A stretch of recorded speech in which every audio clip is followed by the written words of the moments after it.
This video was made possible by Wix. If you are ready to create a website, head over to wix.com/go/infographics to try out one of their premium plans right now. Despite being mortal enemies for several decades throughout the Cold War, the New World Order following the fall of the Soviet Union has seen American and Russian special forces conducting many of the same missions, combating common foes that seek to spread radical agendas and promote terrorism, and acting as the elite vanguard of their nation's forces. Just how similar or different are US and Russian special forces? That's what we'll explore today. In this episode of the Infographic Show, US Special Forces versus Russian Special Forces. Special Forces refers to elite military units tasked with unconventional or especially difficult missions that require great skill and generally engender great risk. From Sparta's famed 300, who helped thousands of other Greeks hold the line against an invading Persian horde in ancient Greece, to the infamous Otto Skorzeny and his brilliant raids against Allied targets during World War II, special forces have always existed in spirit, if not designation, throughout human history. At their core, special forces are nothing more than highly skilled operatives conducting missions too complicated or difficult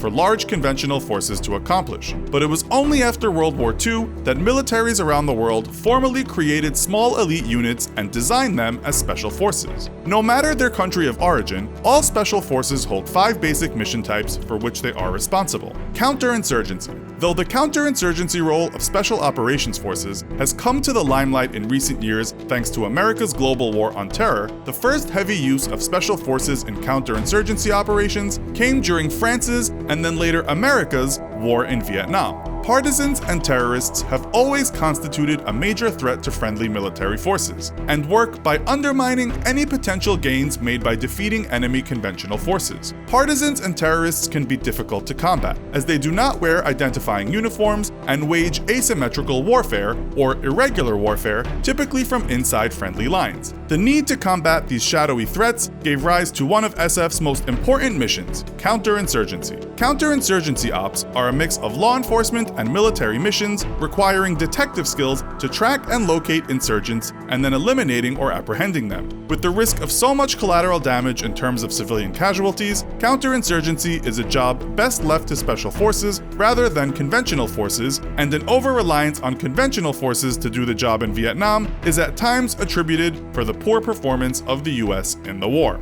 Unconventional warfare. Without a doubt, the cornerstone of special forces operations, unconventional warfare, or UW, covers a very wide range of mission types. These can range from targeted assassination of high-value targets, or HVTs, disruption or overthrow of governments, or conducting guerrilla raids deep inside enemy territory. A special forces icon, Major Benjamin Tallmadge, fought the British during the American Revolutionary War and was famed for leading raids deep into enemy territory and striking at British supply trains,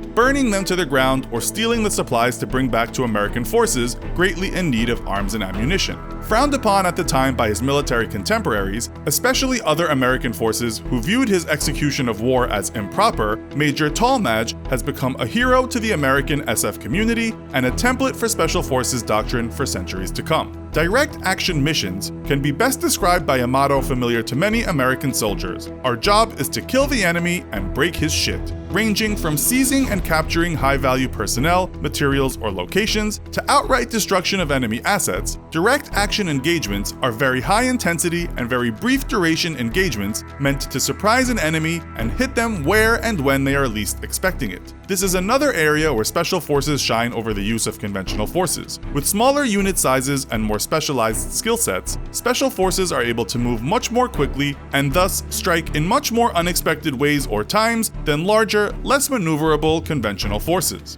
Foreign internal defense. Foreign internal defense missions involve special operations forces training and equipping foreign allied military forces. Different than security force assistance missions, foreign internal defense ops are more geared at aiding allied foreign forces to combat insurgency, terrorism, and even disrupt enemy special force missions against them. Today in Korea, American special forces regularly train with their South Korean counterparts to respond to and eliminate the threat from North Korean special forces. And with an estimated special forces strength of over 200,000 soldiers, South Korea faces a huge security challenge in the event of war from North Korea's Russia's most elite soldiers. Special Reconnaissance. Special reconnaissance missions are a major part of where American SF forces earn the nickname the Quiet Professionals. Typically consisting of very small unit sizes, SR missions are meant to collect information deep in hostile or politically sensitive territory with the explicit goal that the unit's presence is never detected. Because valuable intelligence can be rendered worthless if an enemy realizes it's been discovered, SR missions require the utmost stealth and secrecy. Sometimes, SR missions can be carried out in extremely politically sensitive situations, necessitating the complete disavowal of any involvement by the nation conducting them. This means that any discovered or captured operatives may be completely on their own,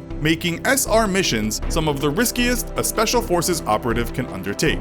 Security Force Assistance. Security Force Assistance operations involve the use of Special Forces to coordinate with friendly allied militaries and aid them with training and developing military doctrine. Long a hallmark of US Army Rangers, SFA operations may range from making contact with guerrillas deep in enemy territory, or simply a deployment to an allied, less developed nation that needs help establishing a proficient military force. So with similar missions, and in recent times with similar terrorist enemies, how do US and Russian Special Forces compare to each other? With the vast amount of their operations kept secret for decades, it's impossible to ascertain which force is more effective than the other, as there simply exists few, if any, true comparison points. Also, due to the difference in ideology and doctrine, US, Russian, and Special Forces may undertake many of the same types of missions, but can vary widely in how and why they conduct them. The old adage of apples and oranges may apply aptly here. However, we can look at some major similarities and differences between the two.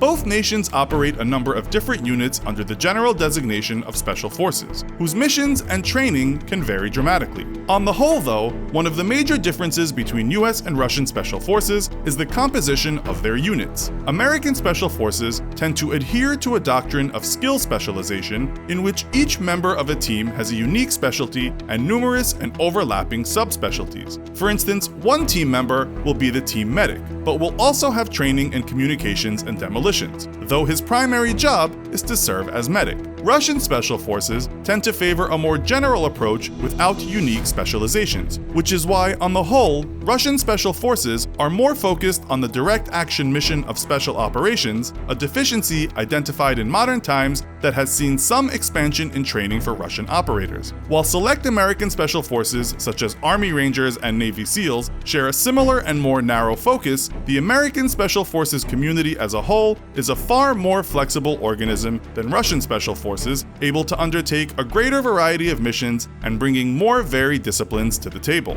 The narrower focus of Russian Special Forces is an unfortunate holdover of the Soviet era, when the Soviet military forced their special operations forces to focus almost myopically on the destruction of NATO missiles and high-value targets in the case of war. Another major difference between US and Russian Special Forces is a general disregard for collateral damage by Russian operators, who are more concerned with results than public perception. One famous example is the response to the kidnapping of 4 Soviet diplomats in 1985 by the Muslim Brotherhood, conducted in retaliation for Soviet support of Syrians. Dispatching the KGB's Alpha Group, the Russian operatives arrived in Beirut, Lebanon, just as one of the hostages was executed. Rather than moving to rescue the remaining hostages, Russian operators instead tracked down and took hostage several family members of the terrorists, torturing and dismembering them and sending body parts to the terrorists. The tactic worked, and the remaining hostages were released, and no Russian diplomats were molested again for 2 decades in the Middle East.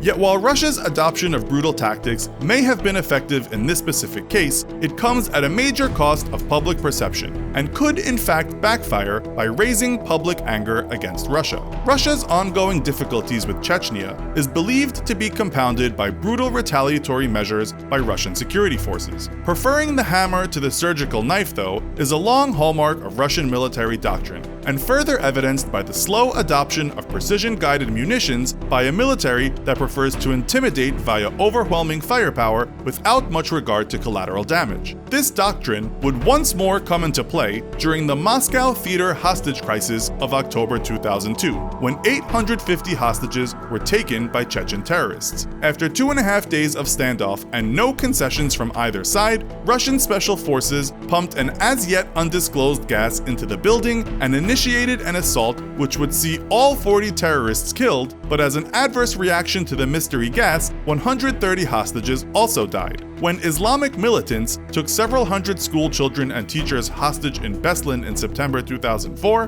Russian special forces once more laid siege to the hostage takers. After a furious firefight, all of the terrorists were killed, but so were 186 children and 20 Russian operators, though witnesses reported that many of the Russians died or were wounded trying to heroically shield children from the fighting. Striving for decades to build a safer and more structured world order in order to avoid the mistakes of pre-World War II Europe, the US has for a long time sought to preserve its identity as a global leader, recent presidential election notwithstanding. Knowing that such heavy-handed tactics as Russia's would endanger that perception, US Special Operation Forces are more focused on avoiding unnecessary deaths and obeying rules of engagement. While this may at times perhaps limit their effectiveness in a given situation, it does preserve a generally positive perception of American Special Forces, which has made them welcome in nations around the world as they aid allies and regional partners such as the Philippines in combating their own terrorist threats or improving the capabilities of their military.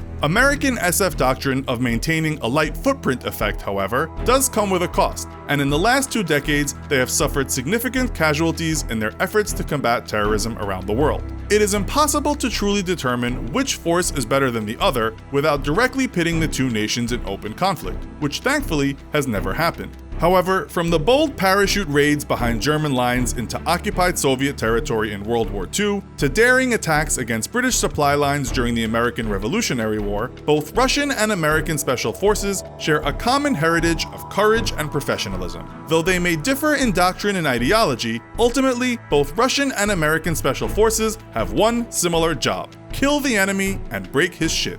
Special Forces soldiers are always on the go, and with Wix, so too will be your website. Wix offers mobile support, so your amazing website will always load lightning fast on any device. And you know that site's going to be amazing looking because Wix offers over 500 fully customizable templates to build your site with, and for the more advanced designers out there, you can take advantage of Wix's robust and easy to use design tools to make your own. Check out the link in the description below or go to wix.com/go/infographics and browse their ready-to-use templates. Then get started designing your own killer site. So, which do you think is a better approach? Russian doctrine of overwhelming force or America's precise surgical strikes? Which would you rather serve with? Let us know in the comments. Also, be sure to check out our other video called What to Do If There Is a Nuclear Explosion. Thanks for watching, and as always, don't forget to like, share, and subscribe. See you next time!